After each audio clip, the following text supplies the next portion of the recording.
الشيطان الرجيم بسم الله الرحمن الرحيم الحمد لله رب العالمين والصلاة والسلام على أشرف الأنبياء والمرسلين نبينا محمد وعلى آله وصحبه أجمعين ومن سار على نهجه بإحسان إلى يوم الدين وبعد.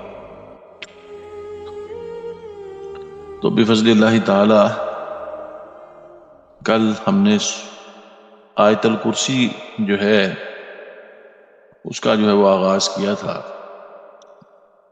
میں عرض کیا تھا کہ آیت الکرسی جو ہے یہ قرآن حکیم کی عظیم آیات میں سے ہے اور اس کی عظمت جو ہے وہ رسول اللہ صلی اللہ علیہ وسلم کی احادیث مبارکہ سے مسلم ہے، ثابت ہے اور انتہائی مجرب نسخہ ہے. خاص طور پر اس کا اہتمام کرنا چاہیے. خاص طور پہ مثلا نظر کا لگ جانا، کوئی جادو یا اسی طرح خوفزدہ رہنا انسان کا، اسی وجہ سے رات کو سونے سے پہلے اس کے پڑھنے کے اہتمام پر وہ آثار وارد ہیں. لہٰذا اس کا اہتمام کرنا چاہیے اس عقیدے کے ساتھ کہ جو شخص اس کو پڑھتا ہے پھر وہ اللہ تعالیٰ کی حفاظت میں آ جاتا. تو لہٰذا اس کے پڑھنے کا اہتمام کرنا چاہیے کیونکہ بڑی ہی جامع آیت ہے اور بڑی ہی عظمت والی آیت ہے. جیسے کہ رسول اللہ صلی اللہ علیہ وسلم نے ابی بن کعب رضی اللہ تعالیٰ عنہ کو جب انہوں نے یہ آیت پڑھی تو فرمایا کہ آپ کو آپ کا علم مبارک ہو. یہ وہ عظیم آیات ہے کہ جو بعض روایتوں میں آتا ہے کہ شیطان وہ بھاگ جاتا ہے جب تو چاہے جنات میں سے ہو چاہے وہ انسانوں میں سے ہو. تو اس یہی وجہ ہے کہ ہر نماز کے ساتھ پڑھنا بھی مسنون ہے. انسان کے جو اذکار جو مسنونہ ہیں ان میں سے ایک یہ آیت الکرسی بھی ہے اور پھر توحید پر مشتمل ہے اور توحید اصل موضوع ہی قرآن حکیم کا توحید ہے. لوگوں کو سمجھانا ہی یہ مطلوب ہے کہ اللہ سبحانہ ہوا تعالیٰ جو ہے وہ ان کی توحید کے اندر کوئی شرک نہ کرے. اللہ سبحانہ ہوا تعالیٰ کے ساتھ کوئی کسی کو شریک مت ٹھہرائے بلکہ اپنی زندگیوں کو توحید پر گزارے. یہ سب سے بڑا انسان پر آپ سمجھ لیں آبلیگیشن ہے اللہ سبحانہ ہوا تعالیٰ کی طرف سے کہ عبادت صرف اور صرف اللہ سبحانہ ہوا تعالیٰ کی ہے اور طریقہ صرف اور صرف رسول اللہ صلی اللہ علیہ وسلم کا ہے. اور ان دو آپ سمجھ لیں جو یہ اصول ہیں انہی دو اصولوں پر انسان کی کامیابی، اس کی فوز اور فلاح کا وہ دار و مدار ہے. تو چونکہ یہ آیت الکرسی جو ہے توحید پر مشتمل ہے اور آپ جانتے ہیں کہ توحید پر مبنی جو بھی قرآن حکیم کے اندر صورتیں موجود ہیں یا آیات موجود ہیں ان کو خاص اہمیت وہ حاصل ہے. سورہ اخلاص کو آپ دیکھ لیجئے جو 1/3 قرآن کے برابر ہے، جس کا ایک دفعہ پڑھ لینا 1/3 قرآن پڑھنے کے اجر کے مطابق اور موافق ہے. کیونکہ موضوع اس کا وہ توحید ہے اور توحید عظیم موضوع ہے. رسول اللہ صلی اللہ علیہ وسلم بلکہ انبیاء کرام کو مبعوث کرنے کا مقصد توحید ہے. آدم علیہ السلام سے لے کر رسول اللہ صلی اللہ علیہ وسلم تک جو مشن دیا گیا ہے، مشن رسالت دیا گیا ہے، وہ یہی ہے کہ لا الہ الا اللہ، اللہ سبحانہ ہوا تعالیٰ کی عبادت کے کے ساتھ کوئی شریک نہیں.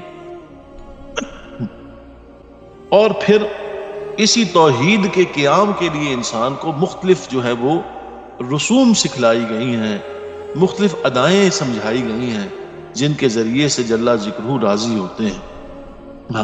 بعض کا تعلق انسان کے قلب سے ہے، بعض کا تعلق انسان کے جوارح اور انسان کے افعال سے ہے اور ان میں مختلف انواع ہیں، انواع عبادت جنہیں ہم جانتے ہیں. تو لہٰذا مقصود توحید ہے. تو یہ جو آیت ہے یہ آیت بھی اسی توحید پر وہ مشتمل ہے. اسی وجہ سے قرآن حکیم کی سب سے عظیم آیت ہے یہ آیت الکرسی. چونکہ آیت کے اندر کرسی کا ذکر ہے، ہاں، اور وسع کرسیہ السماوات والارض، سبحانہ ہوا تعالیٰ کی کرسی کا ذکر ہے، تو لہٰذا اسی سے یہ موسوم ہے آیت الکرسی، یعنی جس میں اللہ تعالیٰ کی کرسی کا جو ہے وہ ذکر ہے۔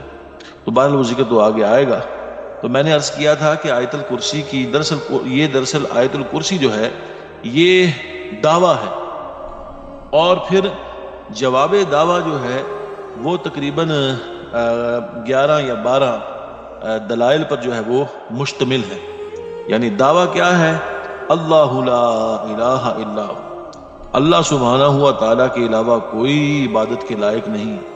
اب یہ جو نظریہ دیا جا رہا ہے یہ نظریہ ایسے نہیں ہے، بلکہ بڑے محکم عظیم الشان اور کمال ہی کمال دلائل موجود ہیں جو اس دعوے پر دال ہیں، اور پھر مخلوق پر حجت ہیں، اور پھر ان تمام معبودان باطلہ کے خلاف حجت ہیں کہ جو خدائی کا دعویٰ کرنے والے ہیں،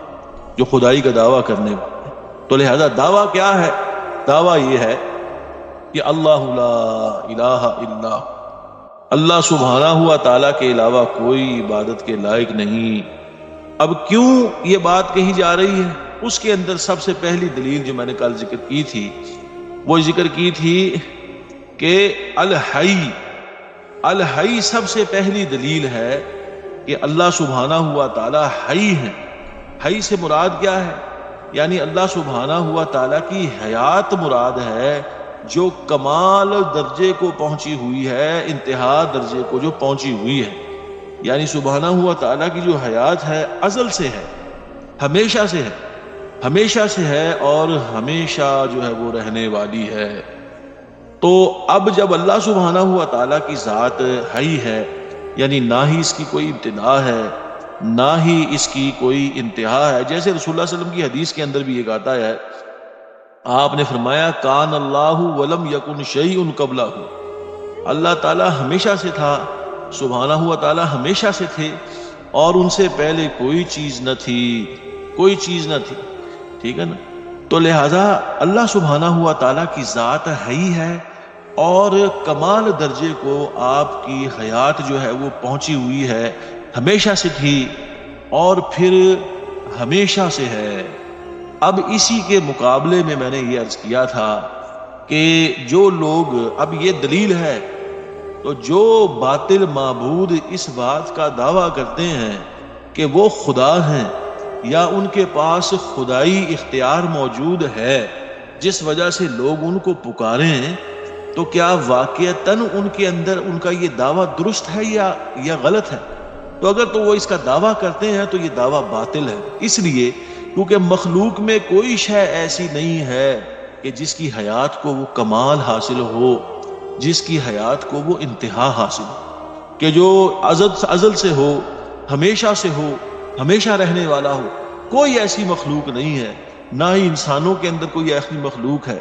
سب سے افضل ترین مخلوق انسانوں میں جو اللہ تعالیٰ کے پیغمبر ہیں، انہیں بھی موت نے آن لیا ہے۔ ٹھیک اسی طرح جو ہے وہ اپنا نہ ہی کوئی نباتات میں ایسی ہے، نہ ہی کوئی جو ہے وہ جمادات میں ایسی ہے۔ سورج ہی کو دیکھ لیجئے کہ کتنا بڑا جو ہے وہ سیارہ ہے، لوگ اس کی پرستش بھی کرنے والے ہیں، لیکن اس کے باوجود رات اس کو ڈھانپ لیتی ہے، وہ دن میں ایک دفعہ جو ہے غروب ہو جاتا ہے، زوال پذیر ہو جاتا ہے۔ اسی طرح چاند کی پرستش کرنے والے وہ بھی یہی دیکھتے ہیں کہ چاند بھی ہمارے نظروں سے دن کو جو ہے وہ اوجھل ہو جاتا ہے۔ تو مخلوقات جتنی بھی ہیں ان کو زوال ہے، ان کی حیات ناقص حیات ہے، لہذا اللہ تعالیٰ کی حیات کیا ہے؟ وہ حی، ہمیشہ سے ہیں، ہمیشہ رہیں گے، کمال درجے کی حیات ہے۔ اگر کسی اور میں یہ صفت موجود ہے تو لاؤ دکھاؤ، اگر ایسی صفت کسی ذات کے اندر موجود ہے تو پھر ہم اس کے دعوے کو مانتے ہیں کہ اس کا دعویٰ یہ درست ہے، تو یہ دعویٰ باطل ہے جو بھی کرنے والا ہے۔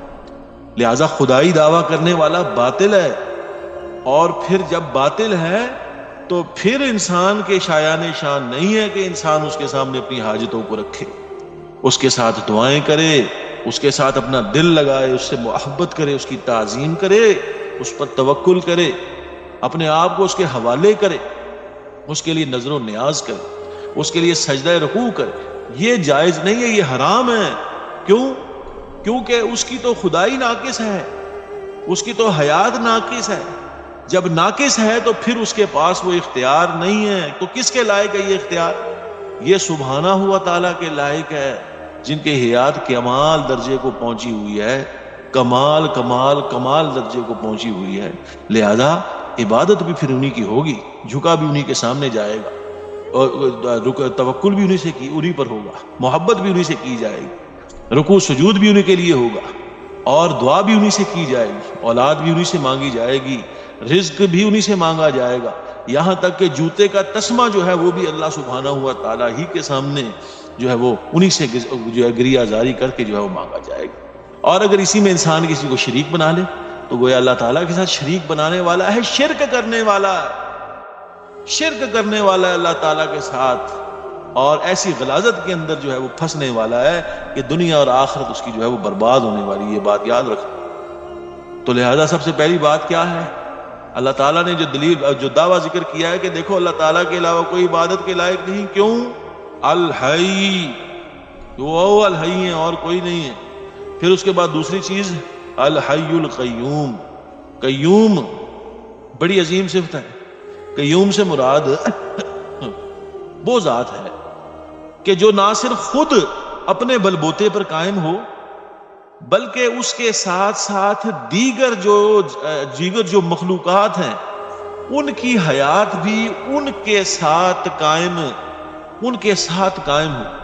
یعنی وہ ذات کے جو قائم بھی ذات ہو اور پھر دوسری مخلوقات کو, دوسری اشیاء کو, شے کہتے ہیں کسی بھی چیز کو مطلب ہے کوئی بھی چیز, چاہے ایک ریت کا ذرہ ہی کیوں نہ ہو, چاہے وہ چونٹی کا کوئی انڈا اور انڈے کے اندر اس کا کوئی جو ہے وہ بچہ ہی کیوں نہ ہو, ان سب کا اطلاق شے پر ہوتا ہے. تو سبحانہ ہوا تعالیٰ نہ صرف قائم بھی ذات ہیں بلکہ تمام مخلوقات کی حیات بھی اللہ سبحانہ ہوا تعالیٰ کے ساتھ ہے, اللہ تعالیٰ کے ساتھ ہے. اللہ سبحانہ ہوا تعالیٰ کے اس کو جو ہے وہ قائم رکھنے والے ہیں. اب دیکھیے کیا یہ صفت جو ہے وہ باطل خداؤں کے اندر موجود ہے؟ باطل خداؤں کے اندر موجود ہے یہ صفت کہ وہ یعنی خود بھی قائم بالذات ہوں اور پھر دوسری مخلوقات کو بھی جو اپنے ساتھ قائم رکھے ہوئے ہوں؟ ایسے کیسے ہو سکتا ہے؟ وہ تو خود جو ہے محتاج ہیں, سورج چاند ستارے خود محتاج ہیں. سورج ایک ڈگر پر چل رہا ہے, چاند ستاروں کا ایک وقت ہے, ہر سیارہ اپنی گیلیکسی کے اندر جو ہے وہ ایک موومنٹ کے اندر جو ہے وہ نظر آ رہا ہے.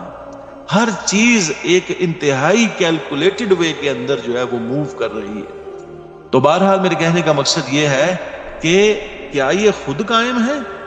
کیا انہوں نے قائم رکھا ہوا ہے دوسری مخلوقات کو؟ ہرگز نہیں. وہ تو بڑی بڑی مخلوقات ہیں جن کا میں نے ذکر کر دیا. ان کی بات کر دیجئے, کیونکہ پاکستان کے اندر تو قبر پرستی عام ہے نا, پیروں کا رواج ہے. جو جتنا گندا نظر آئے گا اور بری حالت اس کی ہوگی, بال اس کے جو ہیں وہ کہاں پہنچے ہوئے ہوں گے, اور بو جتنی اس میں سے آتی ہوگی وہ اتنا بڑا پیر ہوگا, اتنا ہی قریب اس کے سامنے بیٹھیں گے. اور آج کل ایک نیا فیشن ہے کہ جتنے پیارے پیارے لہنگے اس نے پہنے ہوئے ہوں گے, جتنا اس نے میک اپ کیا ہوا ہوگا, جتنی بڑی پگڑی اس نے باندھی ہوئی ہوگی, اتنا ہی بڑا وہ جو ہے وہ پیر نظر آئے گا. جیسے کوئی جو ہے وہ کسی فلمی جو ہے نا وہ اس کا جو وہ کیریکٹر ہو, کوئی ولن ہی ہوگا, ہیرو تو نہیں ہوگا. تو بہرحال یہ رواج ہے لوگوں کے. تو اب کہنے کا مقصد یہ ہے, کیا یہ لوگ, کیا یہ اپنی یہ قائم بالذات ہے, یا ان سے کوئی دوسری مخلوقات کی حیات جو ہے وہ جڑی ہوئی نظر آتی ہے آپ لوگوں کو؟ کیا انسان کا ذہن یہ سوچ سکتا ہے؟ ہرگز نہیں, ایسا ہو ہی نہیں سکتا ہے.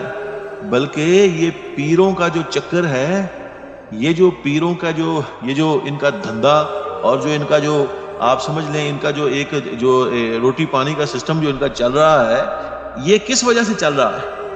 یہ خود نہیں چلا رہے ہیں بھائی. وہ تو قبر کے اندر اپنی مٹی دور کرنے کی صلاحیت نہیں رکھتا ہے. اس کے اندر تو اتنی قوت نہیں ہے کہ اپنے منہ سے مٹی جھاڑ دے جو اس کے منہ میں پڑی ہوئی ہے قبر کے اندر.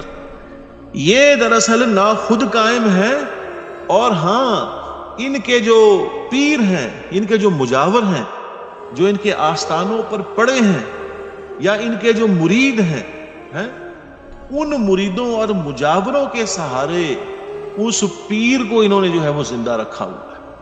ہر سال اس کا عرس ہو رہا ہے، جگہ جگہ سے لوگ آ رہے ہیں، نذرانے وصول ہو رہے ہیں، وہ جھوٹے قصے لوگوں کو سنا رہے ہیں پیر کے بارے میں کہ پیر یہاں سے نکل آیا، وہاں سے آ گیا ہے، بابا پرواز لشا لال کرے پرواز، پتنی عجیب و غریب قسم کی باتیں ہیں، تو جانے دلا دے راز۔ تو ایسی ایسی خرافات لوگوں کو سنا کر، اور آپ کو یہ نظر آئے گا لوگوں نے اپنے گھروں کے اندر تصویریں لگائی ہوئی ہیں، جیسے مشرکین مکہ نے شرک اس طرح شروع ہوا تھا، انہوں نے پہلے تصویریں بنائی تھی اپنے نیکوکاروں کی، بعد میں پھر ان کے بت بنا لیے اور پھر ان کی بعد میں پوجا شروع کر دی۔ اسی طرح ہی ہے، میں نے خود آبزرو کیا، دکان کے باہر دکانیں بنی ہوئی ہیں، ان دکانوں کے اندر جی انہوں نے وہ تصویریں لگائی ہوئی ہیں۔ تصویر میں کوئی بابا سفید رنگ کا، سبز رنگ کی اتنی بڑی پگڑی باندھ کے بیٹھا ہوا ہے، پوچھو تو کون ہے، وہ بتائے گا یہ فلان بابا ہے، پتہ نہیں وہ ہے نہیں ہے، کوئی پتہ نہیں، اس کو مرے ہوئے کتنے 100 سال ہو گئے، لیکن لوگوں کا اعتقاد ہے، وہ چلا آ رہا ہے اسی طرح سے۔ تو بہرحال ان کی تجارت جو ہے، یہ جو ان کی تجارت ہے، یہ تجارت بھی ان کے اپنی وجہ سے نہیں ہے، بلکہ ان کے مریدوں کی وجہ سے، ان کے مجاوروں کی وجہ سے، جو نذرانے وصول کرتے ہیں اور اپنے پیروں کی جو ہے نا جھوٹے افسانے گھڑ کر لوگوں کو جو ہے وہ کیا کرتے ہیں، ان کو برباد کرتے ہیں، ان کے ایمان کو۔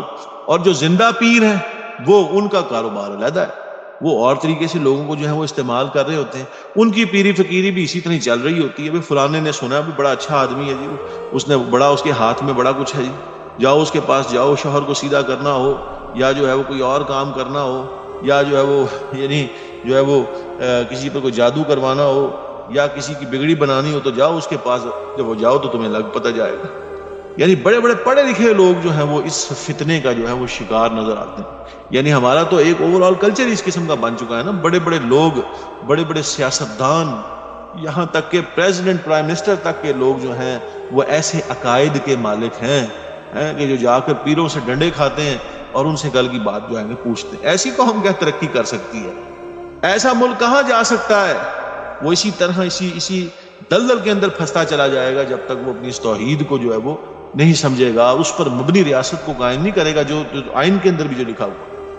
تو بہرحال وہ بھی اپنے مریدوں کے سہارے جو ہیں وہ قائم ہیں، اور پھر اس سے ان کا دھندا جو ہے وہ چل رہا ہے۔ اب کیا وہ خدا ہو سکتے ہیں؟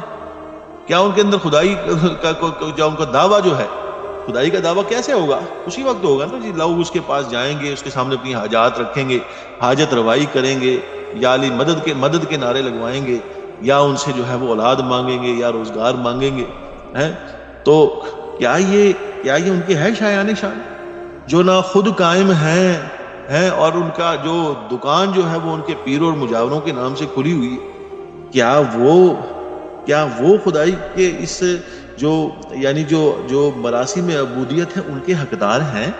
ہرگز نہیں، بلکہ اگر کوئی حقدار ہیں تو وہ سبحانہ ہوا تعالیٰ ہی ہیں۔ یہ دوسری دلیل ہے، القیوم ہے، کیونکہ نہ صرف خود قائم ہے بلکہ تمام کائنات کی جو مخلوقات ہیں وما فیہا، ان تمام کو اللہ سبحانہ ہوا تعالیٰ نے، کہ وہ اللہ تعالیٰ کی ذات سے قائم ہے، یہاں تک کہ ادنا سے ادنا مخلوق بھی جو سمندروں کے اندھیروں کے اندر ہے وہ بھی اللہ سبحانہ ہوا تعالیٰ کی اس کی جو حیات ہے وہ اللہ تعالیٰ کے ہاتھ میں ہے، جہاں چاہتے ہیں جیسے چاہتے ہیں وہ عطا فرماتے ہیں۔ تو یہ شان قیومیت اگر کسی کے لیے لائق ہے تو اللہ لا الہ الا اللہ سبحانہ تعالیٰ کے علاوہ کوئی عبادت کے لائق نہیں۔ تو کتنا بڑا یہ دھوکہ ہے، کتنا بڑا یہ ظلم ہے کہ انسان اللہ تعالیٰ کو چھوڑ کر کسی ایسی مخلوق کے سامنے جو ہے وہ اپنے آپ کا اپنا منہ کالا کرتا ہو، اپنا منہ کالا کرتا ہو، اپنے منہ پر مٹی ڈالتا ہو،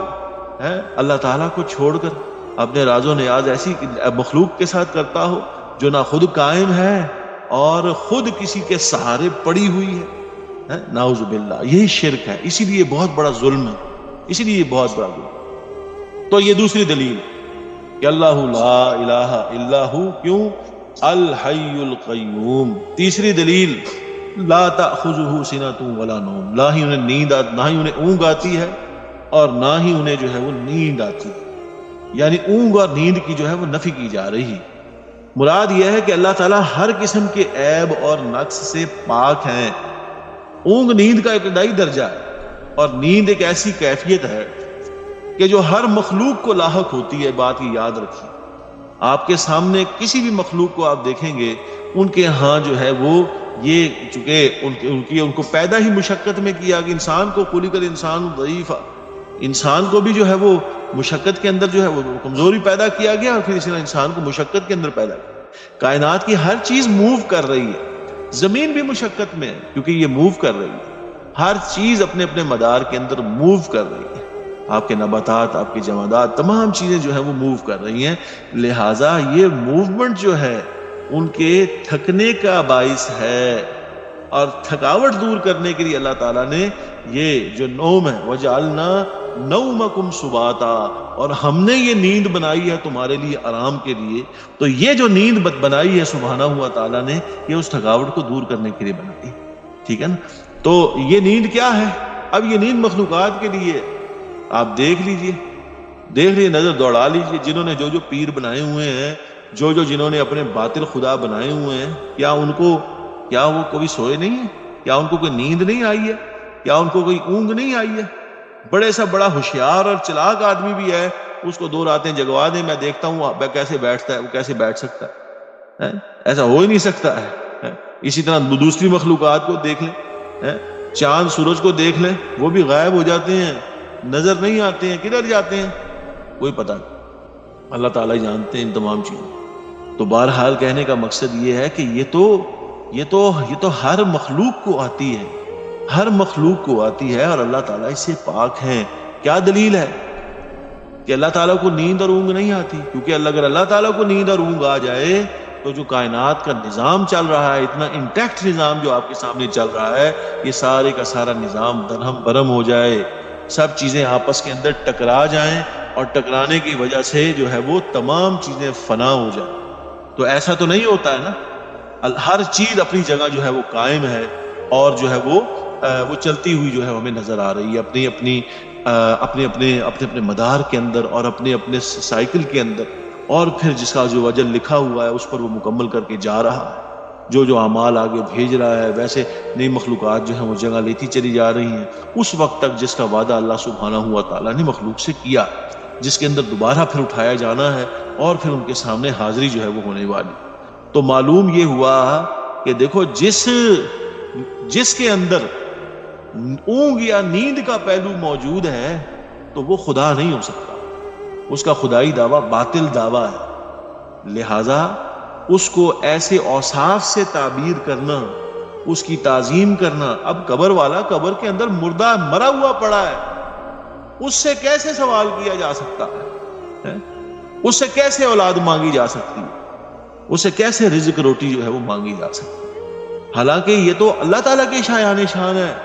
بھائی مر گیا ہے تو اس کو تو ضرورتوں کا نہ، اس کو تو اپنی ضرورت کا نہیں پتا ہے اس کی کیا ضرورت ہے، اس کو تو اپنی حاجت روائی کا نہیں پتا. تو وہ تیری حاجت کیا روائی کرے گا؟ کیسے کر سکتا ہے حاجت روائی؟ تو لہٰذا حاجت روائی کرنے والے تو اللہ تعالیٰ ہیں، جنہیں نہ اونگ آتی ہے اور نہ نیند آتی ہے.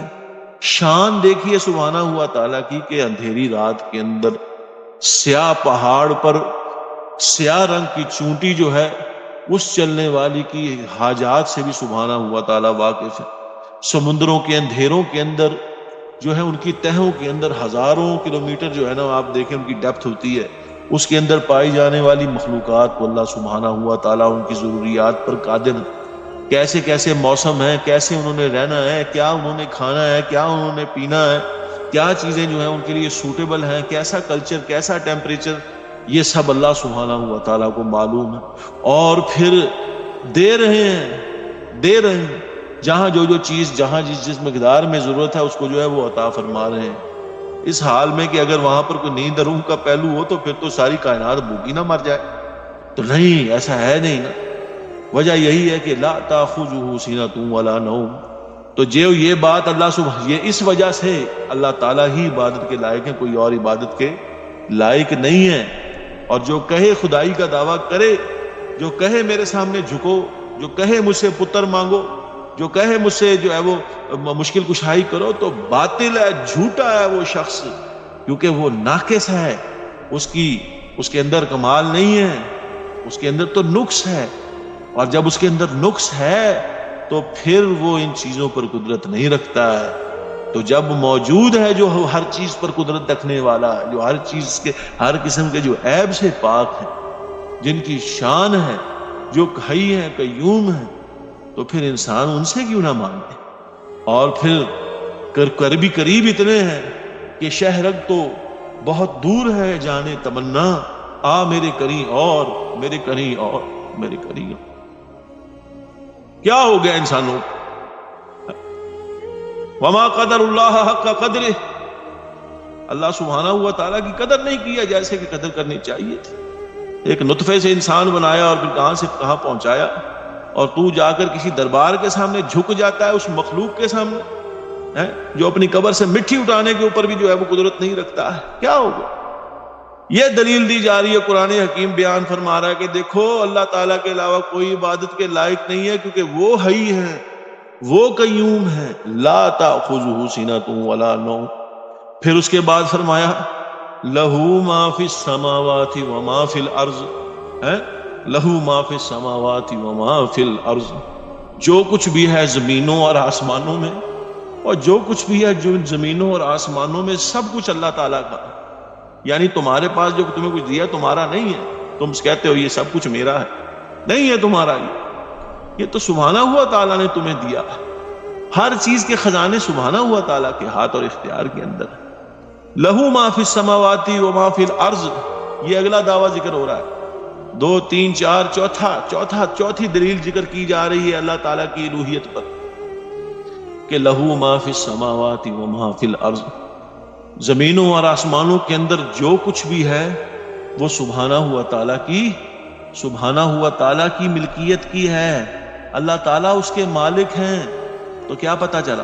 پتہ یہ چلا کہ زمین اور آسمان کی جملہ اشیاء، جتنی بھی اشیاء ہیں وہ ساری کی ساری کیا ہوئی؟ پھر وہ ساری کی ساری اللہ تعالیٰ کی غلام ہوئی، کیونکہ سب کچھ جو کچھ ہے لہو ما فی السماوات وما فی الارض، جو کچھ بھی ہے وہ سبحانہ ہوا تعالیٰ کا۔ زمینوں اور آسمانوں کے اندر جو کچھ بھی ہے اس کی ملکیت سبحانہ ہوا تعالیٰ کی۔ تو جب ملکیت اللہ سبحانہ ہوا تعالیٰ کی ہے، جب ملکیت اللہ سبحانہ ہوا تعالیٰ ہی کی ہے، تو مالک کون ہوئے؟ اللہ سبحانہ ہوا تعالیٰ۔ اور باقی مخلوقات کیا ہوئیں؟ باقی مخلوقات مملوک ہوئیں، غلام ہوئیں، چاہے جمادات ہوں، چاہے نباتات ہوں، چاہے انسان ہوں، چاہے جن ہوں، چاہے فرشتے ہوں، چاہے آسمانوں کی مخلوقات ہوں، چاہے سمندروں کی مخلوقات ہوں، چاہے زمین کے اندر ہوں، چاہے زمین سے اوپر ہوں، چاہے آسمانوں کے اندر ہوں، ساری کی ساری اللہ سبحانہ ہوا تعالیٰ کی غلام ہے۔ تو غلام خدا کیسے ہو سکتا ہے؟ جو خدائی کا دعویٰ کرنے والا ہے، خدائی کا دعویٰ کرنے والا تو غلام نہیں ہو سکتا۔ جو کہے کہ آؤ مجھ سے مانگو میں تمہیں دوں گا، پتر لینا تو فلانے بابے کے پاس جاؤ، پہاڑی کے اندر اس کا مزار بنا ہوا ہے، جا کے اس کے دھاگا چڑھاؤ، یا اس کے جا کے مرغیاں جو ہے وہ جمع کراؤ اس کے نام پر، یا جو ہے وہ جا کے اس بہشتے دروازے سے نکلو اس کے اندر سے، یا اس کے سامنے اپنی حاجتوں کو رکھو، تو وہ تمہاری باتوں کو پورا کرے گا۔ کیسے پورا کر سکتا ہے؟ کیسے پورا کر سکتا ہے؟ بھائی وہ تو غلام ہے، کیونکہ لہو ما فی السماوات وما فی الارض، زمینوں اور آسمانوں میں جو کچھ بھی ہے وہ سبحانہ ہوا تعالیٰ کی ملکیت میں ہے۔ جب ملکیت میں ہے تو اللہ تعالیٰ مالک ہے، اور باقی سب مملوک ہیں، سارے کے سارے غلام ہیں۔ جب سارے کے سارے غلام ہیں تو غلام تو غلامی کرنے والے ہوتے ہیں، خدائی کرنے والے تو نہیں ہوتے۔ لہٰذا اگر کوئی غلام جو ہے وہ اپنے آقا کے سامنے دعویٰ کرے کہ میں آقا ہوں، تو آقا کیا کرے گا اس غلام کے ساتھ؟ ذبح نہیں کر دے گا اس کو؟ تو لہٰذا وہ اسی لائق ہے کہ اس کو ذبح کر دیا جائے جو ایسا کام کرنے والا۔ تو لہٰذا لوگ جن سے اپنی حاجات کو مانگتے ہیں، اپنی حاجات جو ہے وہ جن کے سامنے رکھتے ہیں، وہ اس لائق نہیں ہیں کہ ان کے سامنے حاجات رکھی جائیں، ان کے سامنے اپنی ضرورتوں کو رکھا جائے، ان سے مدد مانگی جائے، ان سے اپنی ضروریات شیئر کی جائیں، ان پر توکل کیا جائے۔ فلانی جگہ سے میں ہو آیا ہوں تو دیکھو اب ہوتا کیا ہے، فلانی جگہ کا اب جو ہے نا میں وہ کاٹ آیا ہوں چلا، اب دیکھو ہوتا کیا۔ نعوذ باللہ، اتنا بڑا ظلم کیسے ہو سکتا ہے؟ انسان اتنا بڑا ظالم کیسے ہو سکتا ہے؟ تو لہذا جو مملوک ہے وہ خدا نہیں ہو سکتا تو خدا کون ہو سکتا ہے؟ اور خدا تو وہ ذات ہو سکتی ہے کہ جس کی ملکیت میں لہو ما فی السماوات و ما فی الارض، جس کی حاکمیت ایسی ہو جس میں کمال ہی کمال ہو، اور پھر جس کی جو ہے وہ بادشاہی ایسی ہو کہ ذرہ ذرہ اس بادشاہی پر گواہ ہو. یہ سبحانہ ہوا تعالیٰ کی ذات ہے. دیکھو پانچویں دلیل ذکر کی جا رہی ہے، لہو ما فی السماوات و ما فی الارض. کیوں؟ دعویٰ تھا اللہ لا الہ الا ہو، اللہ تعالیٰ کے علاوہ کوئی عبادت کے لائق نہیں ہے. کیوں؟ اور وہی حی ہیں، وہی قیوم ہیں، لا تاخذہ سنۃ ولا نوم. پھر لہو ما فی السماوات و ما فی الارض. ٹھیک ہے، تو لہٰذا مالک وہ ہیں. جب مالک وہ ہیں تو پھر غلام کو اپنی ضروریات مالک کے سامنے پیش کرنی پڑیں گی. جو مالک ہے، غلامی پھر اپنے آقا ہی کی کرنی پڑے گی. اور پھر یہ آقا وہ آقا نہیں ہے، وہ انہوں نے تو پیدا کیا ہے، انہوں نے تو ہمیں وجود بخشا ہے، یہی تو ہمیں کھلا رہے ہیں، پلا رہے ہیں، سلا رہے ہیں، اٹھا رہے ہیں، کسی کو دے رہے ہیں، کسی کا لے رہے ہیں. کسی کو عزت دی جا رہی ہے، کسی کی عزت جو ہے وہ لی جا رہی ہے. وَتُعِزُّ مَن تَشَاءُ، اور پھر کسی کو رزق دیا جا رہا ہے بغیر حساب. تو یہ اللہ سبحانہ و تعالیٰ کے کارنامے ہی کارنامے ہیں. ذرا دیکھ لے انسان، غور کر لے، ہر انسان اس بات پر جو ہے وہ گواہ. تو پھر کیا معلوم ہوا ہے؟ تو ظاہر یہی ہے، جو چیز کسی دوسرے کی مملوک ہو وہ الہ نہیں ہو سکتی. ہاں، جس کی ملکیت تام ہو، ہر شے چپا چپا جس پر گواہ ہو، وہی حقیقی مالک ہے. لہٰذا اسی مالک سے ہر قسم کا سوال کیا جائے گا. یہی بات رسول اللہ صلی اللہ علیہ وسلم نے سمجھائی ہے. آپ نے فرمایا جوتے کا تسمہ بھی مانگنا ہو تو اللہ سبحانہ ہوا تعالیٰ سے مانگو. بھائی کسی کو حاجت پیش کوئی بھی آ جائے، کسی بھی چیز کی جو ہے وہ ضرورت پڑ جائے، فوراً اللہ سبحانہ ہوا تعالیٰ کے سامنے اپنی حاجت کو رکھ دے، اخلاص کے ساتھ، محبت کے ساتھ. کیوں؟ بھائی ان کی تام ملکیت ہے. تمہارے ہر معاملے کو تو وہ دیکھ رہے ہیں، حفاظت تمہاری وہ کر رہے ہیں، کھلا پلا تمہیں وہ رہے ہیں، تمام چیزوں کی نگرانی وہ کر رہے ہیں. اور پھر تمہارے دل میں ان کے لیے محبت بھی نہ ہو، تم اپنے آپ کو ان کے لیے پیش بھی نہ کرو، تم ان کے لیے اپنے آپ کو جو ہے وہ نچھاور بھی نہ کرو، تم ان کی عبادت بھی نہ کرو جس کے لیے تمہیں پیدا کیا گیا، تم ان کی غلامی بھی نہ کرو. یہ کیسا رشتہ ہوا؟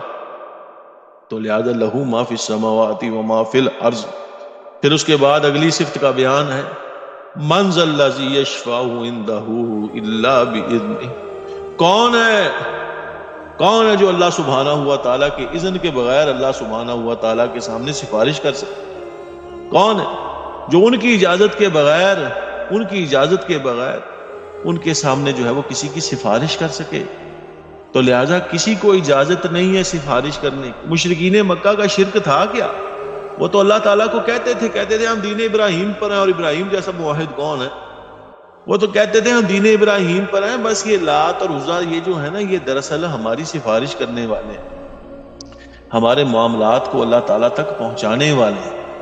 جس طرح کے بعض اہل بدعات نے گھڑا ہوا، یہ فلانا کتب ہے، یہ فلانا ابدال ہے، یہ اس محلے کا کتب ہے، یہ فلانے شہر کا کتب ہے، ادھر کا ابدال ہے، یہ ادھر کا پیر ہے، یہ ادھر کا سرکار ہے، یہ سفارش کرے گا، جاؤ خود سیاہ کرو، سفید کرو، کوئی پتہ نہیں، حرام کرو، کوئی پتہ نہیں. کیوں جی؟ اب ہم اپنے گناہ کو دلوانے کے لیے بابے کے پاس جا رہے ہیں. بابا بھی منہ کالا کرے گا پورا، وہ بھی اپنا ٹائم پورا پاس کرے گا، اور پھر اس کے بعد گندا بندہ کر کے جو ہے وہ چھوڑ دے گا. یہی ہوتا ہے، جگہ جگہ چیزیں نظر آتی ہیں. تو یہاں پر یہی بات جو ہے وہ ذکر کی جا رہی ہے کہ من ذا الذی یشفع عندہ الا باذنہ. کون ہے جو سبحانہ ہوا تعالیٰ کے سامنے جو ہے وہ سفارش کر سکے؟ کون؟ کوئی فرشتہ نہیں ہے، کوئی اولیاء نہیں ہے، کوئی دیوتا نہیں ہے، کوئی نہیں ہے، الا یہ کہ اللہ سبحانہ ہوا تعالیٰ تفویض فرما دیں. کسی کو جو ہے اللہ سبحانہ ہوا تعالیٰ اس بات کا اذن فرما دیں. میں نے عرض کیا تھا جیسے سبحانہ ہوا تعالیٰ نے فرمایا ہے الا، کیا ذکر کیا تھا کہ لا يتکلمون الا من اذن له الرحمن وقال صوابا. کوئی بات کرنے کی جرت نہیں اس دن کر سکے گا ان کے سامنے. لا یتکلم الا، سوائے وہ شخص کے کہ جس کو اس بات کی اجازت دی جائے، وقال صوابا، اور وہ بات بھی صحیح کرنے والا اور ٹھیک ٹھیک بات کرنے والا ہو، اس کو اذن شفاعت جو ہے وہ دی جائے گی. تو لہٰذا یہاں بتایا جا رہا ہے کہ تم یہ سوچ بیٹھے ہو فلانا بندہ گواہی میں ہماری سفارش کر دے گا، فلانا بندہ ہمارے لیے وہ آگے چلا جائے گا، کوئی نہیں جائے گا. وَلَيْسَ لِلْإِنسَانِ إِلَّا مَا سَعَىٰ، قرآن حکیم نے قاعدہ بیان کر دیا ہے، انسان کے لیے وہی کچھ ہے جس کی اس نے سعی کی ہے.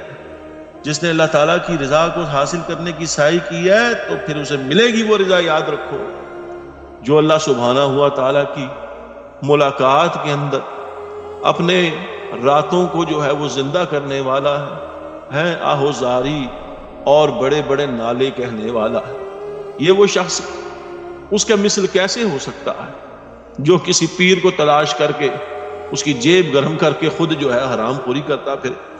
برابر نہیں ہو سکتے. لا یستوی الذین یعلمون والذین لا یعلمون، اور جو لوگ جانتے ہیں ان چیزوں کو وہ ان لوگوں کے کیسے برابر ہو سکتے ہیں جو نہیں جانتے ہیں؟ ایسے نہیں ہو سکتا. تو بتایا یہ جا رہا ہے کہ دراصل ان کے سامنے سفارش کوئی نہیں کر سکتا، اور انہوں نے سفارش کا اذن کس کو دینا ہے یہ کس کو پتا؟ کسی کو پتا کہ فلانا پیر جو ہے کلندر جو ہے وہ سفارش کرے گا، یا فلانی سرکار سفارش کرے گی، یا اذن اس کو دیا جائے گا؟ کوئی یہ نہیں جانتا ہے سوائے جس کی بات رسول اللہ صلی اللہ علیہ وسلم فرما چکے ہیں. یہ اذن صفات تو رسول اللہ صلی اللہ علیہ وسلم کو دی جائے گی کیونکہ آپ صلی اللہ علیہ وسلم پر وحی آتی ہے. انہوں نے بتایا ہے کہ مجھے سفارش یہ جو دی جائے گی، یہ شفاعت کبریٰ مجھے قیامت کے روز جو ہے وہ دی جائے گی. لہٰذا اللہ سبحانہ ہوا تعالیٰ نے وہ رستہ بند کر دیا ہے کہ فلانا بندہ شفاعت کرے گا. لہٰذا اگر یہ عام اگر اس کو عموم پر رکھ دیا جاتا تو ایسی صورت میں کیا عقیدہ زور پکڑتا کہ اللہ تعالیٰ کے بجائے انسان دوسروں پر توکل اور اعتماد کر لیتا. جیسے آپ کے سامنے یہ نظر آتے ہیں گلی گلی محلے میں جو بنے ہوئے بیٹھے ہوئے لوگوں کا اعتماد کیا ہوتا ہے؟ انہیں پر ہی ہوتا ہے. کیا مسئلہ ہے جی؟ اے ہوا ہے جی مسئلہ، اچھا چلو آؤ جی پیر صاحب کو، فلانا بندہ بڑا ڈاڈا ہے جی، بڑا ڈاڈا آدمی ہے، بس ایک نظر پا لینا ہے تو زندگی بدل جاندی ہے، ایک نظر ڈال لے تو گویا ایسا ہے کہ میری زندگی بدل گئی. خرافات، ایسی ایسی خرافات آپ کو سننے میں ملتی ہیں. میرے ایک عزیز نے، بڑے قریبی میرے رشتہ دار نے مجھے کہا کہ میرا پیر بڑا ڈاڈا ہے. تو یہ باتیں توحید کی میرے سامنے کر رہا ہے؟ میرا پیر بڑا ڈاڈا ہے. اس نے اس پیر کو، ڈاڈے پیر کو اللہ تعالیٰ کے سامنے کھڑا کر دیا، حالانکہ میری بات تو توحید پر تھی اللہ تعالیٰ کی. تو یعنی یہاں تک لوگ اتنے پوزیسو ہو چکے ہیں، ذرا سی بات کو یہ ایسی کر دیں تو وہاں دیکھیں کیسے تماشا جو ہے وہ کر.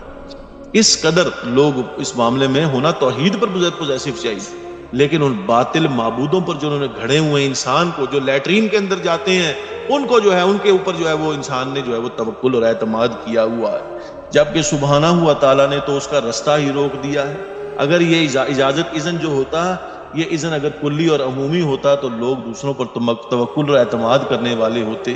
لہٰذا اس عقیدے کو دروازہ ہی بند کر دیا ہے.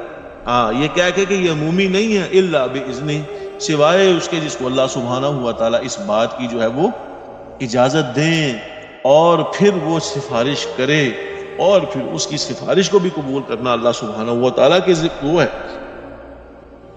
جس کی سفارش چاہیں وہ قبول کریں، جس کی چاہیں وہ سفارش جو ہے وہ نہ قبول کریں. یہ تو اللہ سبحانہ ہوا تعالیٰ. تو لہذا من ذا الذی یشفع عندہ الا باذنہ. اب دیکھیں جس کے پاس اذن سفارش ہی نہیں ہے، جس کو سفارش کرنی ہے وہ تو رب کی ذات ہے.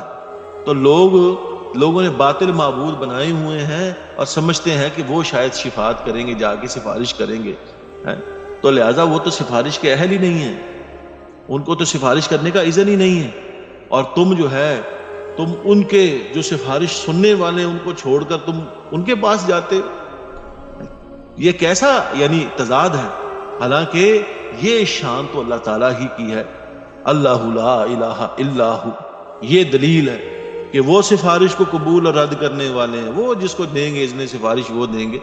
تم نے سفارش کرنے والوں کو پتہ نہیں ہے کہ نہیں ہے، ان کو جو ہے وہ خدا بنا رکھا ہے اور ان کے سامنے اپنی حاجتوں کو جو ہے وہ پیش کرتے ہو. یہ باطل ہے، یہ ظلم ہے. اور پھر اس کے بعد جو ہے وہ اگلی صفت کا جو ہے وہ ذکر کیا جا رہا. کیا صفت ذکر کی جا رہی ہے؟ یعلم ما بین ایدیہم وما خلفہم، یعلم ما بین ایدیہم، وہ جانتے ہیں، ما بین ایدیہم وما خلفہم، جو ان کے پیچھے ہے اس کو بھی جانتے ہیں اور جو ان کے آگے ہے اس کو بھی جانتے ہیں۔ یعنی سبحانہ ہوا تعالیٰ کے پاس تمام ماضی کے، تمام حال کے، تمام مستقبل کے، تمام جو علم ہے وہ اللہ سبحانہ ہوا تعالیٰ کے پاس ہے۔ حاضر کی چیزیں بھی ان کے سامنے ہیں، غیب کی چیزیں بھی ان کے سامنے ہیں، جو ہوئی ہیں وہ بھی ان کے سامنے ہیں، جو ہونے والی ہیں وہ بھی ان کے سامنے ہیں۔ ماضی، حال، مستقبل، ہر چیز کا علم اللہ سبحانہ ہوا تعالیٰ کے پاس ہے۔ تو ہے کوئی ایسی ذات، کوئی ذات ہے ایسی جس کے پاس ماضی، حال، مستقبل تمام کا علم جو ہے وہ جمع ہو سکے؟ کوئی شخص ایسا ہے دنیا کے اندر؟ کوئی پیغمبر ایسا ہے؟ کوئی شخص ایسا نہیں ہے، کوئی شخص ایسا نہیں ہے جس کے پاس یہ چیز موجود ہو۔ انبیاء کرام بھی اللہ تعالیٰ کی وحی کے انتظار میں رہتے ہیں کہ جب سبحانہ ہوا تعالیٰ وحی فرمائیں گے تب اس کے بعد جا کے ہم آگے بات کر سکیں گے۔ وہ خضر جس کو اللہ تعالیٰ نے اتنا علم دیا، کہنے لگے کہ ان کے سامنے موسیٰ علیہ السلام ساتھ تھے، تو ایک سمندر کے اندر چڑیا نے 2 ٹھونگیں ماری اور پانی لیا، تو خضر نے موسیٰ علیہ السلام سے کہا میرے اور آپ کے علم نے اللہ تعالیٰ کے علم سے کچھ کم نہیں کیا، اسی طرح جیسے کہ اس چڑیا نے ٹھونگے مار کر جو پانی پیا ہے اس سمندر سے، جیسے سمندر کو کوئی فرق نہیں پڑا، اللہ تعالیٰ کے علم کوئی فرق نہیں پڑتا۔ لہٰذا اللہ سبحانہ ہوا تعالیٰ کا علم جو ہے، اللہ سبحانہ ہوا تعالیٰ علم جو ہے وہ کمال ہی کمال درجے کا علم ہے، کمال درجے کا علم، اور پھر مخلوق سے جدا ہے، مخلوق سے جدا ہیں، عرش پر مستوی ہیں اور ہر چیز کو جاننے والے ہیں، ہر چیز کو جاننے والے ہیں۔ آپ اپنے گھر میں بیٹھے ہیں، آپ کو پتا یہ لیفٹ روم ہے، یہ رائٹ روم ہے، یہ یہاں سے انٹرنس ہے، یہ ایگزٹ ہے، آپ جانتے ہیں کیونکہ آپ وہاں رہتے ہیں۔ اگر آپ وہاں نہیں رہتے ہیں، کسی اور کے گھر میں، آپ کو کچھ نہیں پتا ہوگا کہ یہاں پر کیا ہے، لیفٹ رائٹ کیا ہے، نہیں پتا ہوگا کیونکہ آپ تو وہاں موجود ہی نہیں ہیں۔ اللہ تعالیٰ عرش پر موجود ہیں اور پاتال کے اندر بھی جو چلنے والی مخلوق ہے اس کی بھی ضروریات سے واقف ہیں۔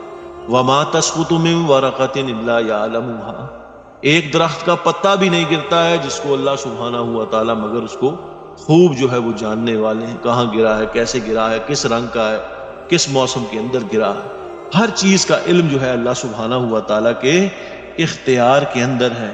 لہٰذا یہ جو باطل خدائی کا دعویٰ کرنے والے ہیں، کہتے ہیں بھئی اچھا ہمیں پتہ ہے کل کیا ہونے والا ہے، جھوٹی موٹی خبریں جنوں کے ذریعے سے یا کسی دوسرے علم کے ذریعے سے لے آتے ہیں، پھر اس میں خلط ملط ڈال دیتے ہیں، مکس کر کے جو ہے لوگوں کو آگے جو ہے وہ سمجھا دیتے ہیں، لوگ بھی اس پر ایمان لے آتے ہیں۔ کتنی بڑی غلطی کرتے ہیں۔ ان کو کیا علم ہے ماضی کا، زمانے گزر گئے، ان کو کیا علم ہے مستقبل کا، جو مستقبل جو ہے وہ جو اس میں کیا ہونے والا ہے۔ لہذا پتہ چلا ان کا علم ناقص ہے۔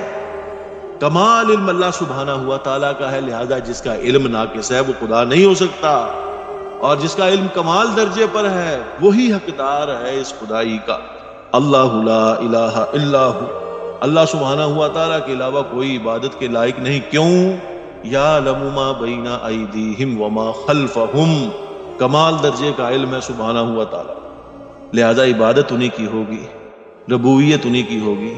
اسماء و صفات کے اندر تمام کمال کی صفات اور ہر قسم کے نقص اور عیب سے پاک انہی کی ذات ہوگی، اور حکم بھی پھر انہی کا چلے گا، ٹھیک ہے نا؟ حکم انسانوں کا نہیں چلے گا، بڑے بڑے قانون دانوں کا نہیں چلے گا، لاڈ مکالے کا نہیں چلے گا، کسی اور کا نہیں چلے گا۔ اگر چلے گا تو اللہ سبحانہ ہوا تعالیٰ کا چلے گا۔ یہ مومن کی ذمہ داری ہے کہ وہ یہ بات سمجھائے، یہ بات سمجھائے کہ اللہ تعالیٰ کا حکم ہے، ان الحکم الا للہ، حکم تو صرف اور صرف اللہ سبحانہ ہوا تعالیٰ ہے، کیا ہی ہے، اسی کی پیروی جو ہے وہ کی جائے گی۔ آگے دیگر صفات کا جو ہے وہ ذکر کیا جا رہا ہے، انشاءاللہ کل اس پر کچھ بات ہو جائے گی۔ آج اس کچھ سوال ہے تو وہ آپ جلدی سے کر سکتے ہیں، چونکہ میری جو مشین ہے اس کی بیٹری بالکل اٹس ناؤ ڈرائنگ لٹرلی، تو بالکل کچھ ہمارے پاس منٹ ہوں گے جس میں میں نے اس کو وہ کرنا ہے۔ پلیز آپ پوچھ سکتے ہیں۔